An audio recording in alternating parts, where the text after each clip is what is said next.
The first thing I noticed wasn't the car in the driveway. It was the red ribbon. A silky crimson bow tied neatly on the condo's door handle, fluttering in the cold evening breeze. I froze. That ribbon used to mean something. A private symbol between Daniel and me. He'd tie one on our bedroom door whenever he planned a surprise. A dinner, a trip. A small gesture that whispered you're seen, you're loved. Except this door didn't belong to me.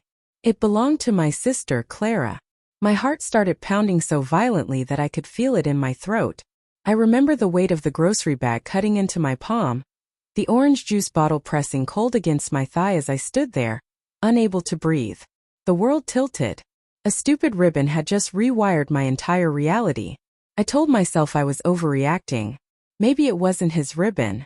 Maybe Clara bought the same satin kind for Christmas wrapping. I tried to laugh, but it came out jagged, broken. The sky dimmed to violet, and the condo lights blinked on. That's when I saw it, his car. Parked neatly behind the shrubs, half hidden like he didn't want it seen. The same dent in the bumper from when I backed into a grocery cart last spring. The grocery bag slipped from my hand, glass shattering against the pavement. I couldn't move, couldn't even think straight. Just one question kept screaming inside my head. Why here? Why her? When Daniel and I got married, Clara had been my maid of honor. I still remember how she cried when she gave her speech, how she called me her forever person. We'd been through everything together. Our parents' divorce, our father's death, the nights when Mom's grief turned cruel and sharp. But lately, Clara had been distant. Working late. Barely sleeping. Needing space. My calls went unanswered. Mom said I should stop chasing people who don't care enough to stay. You're on your own now, Mia. She told me last Thanksgiving, her voice tired, almost relieved. Maybe she was right. I didn't knock on the door. Not yet. Instead, I sat in my car across the street, engine off, watching the window. Felt wrong, sick even, but I needed to know. My hands were shaking so badly I could barely hold my phone. 8:47 p.m. The blinds shifted. A shadow passed. Two silhouettes, one tall, one smaller, moved across the living room. Then the taller one leaned down and kissed the other's forehead. I didn't need to see his face. I knew the curve of his shoulders, the way he stood slightly tilted like he was listening even when he wasn't. I bit down on my hand to stop from screaming. I drove home on autopilot. The streetlights stretched into golden streaks through my tears. I kept trying to rationalize it. Maybe he was comforting her. Maybe something terrible happened and I was making it about me. But then I remembered the red ribbon.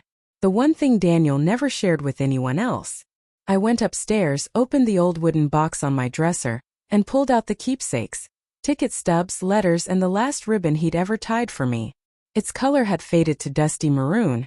But the knot was still perfect. Like him. Perfect. Polished. Fake. The next morning I didn't confront him. I watched him instead. The way he avoided my eyes when he said he had to run errands. The faint scent of Clara's perfume, jasmine and vetiver, clinging to his shirt. I followed him. Not out of spite. Out of necessity. He drove straight to her condo. Parked in the same hidden spot.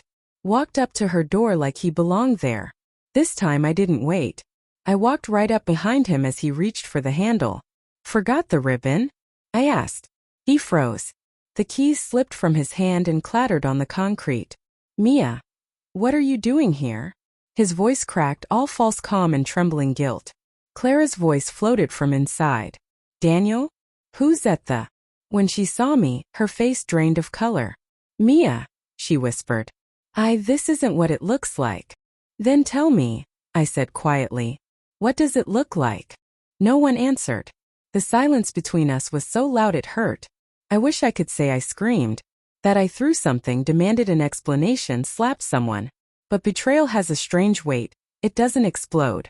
Sinks. Seeps. It turns every cell in your body into stone. Daniel looked at me like he was searching for mercy. Clara looked like she'd already lost it. I didn't mean for it to happen, she said, voice trembling.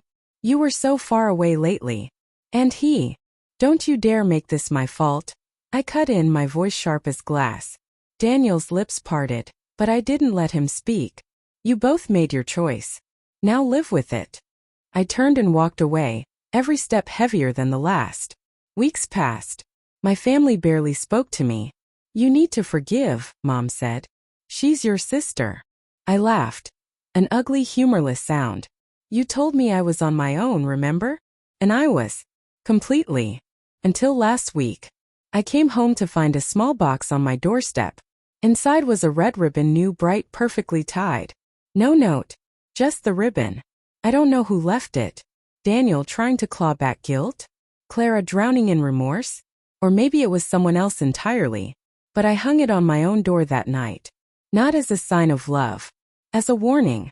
A reminder that symbols can lie. That family can fracture. That sometimes survival means walking away before the ribbon tightens around your throat. And yet, sometimes when the wind hits it just right, that ribbon still dances. Red and alive. Like a wound that refuses to close.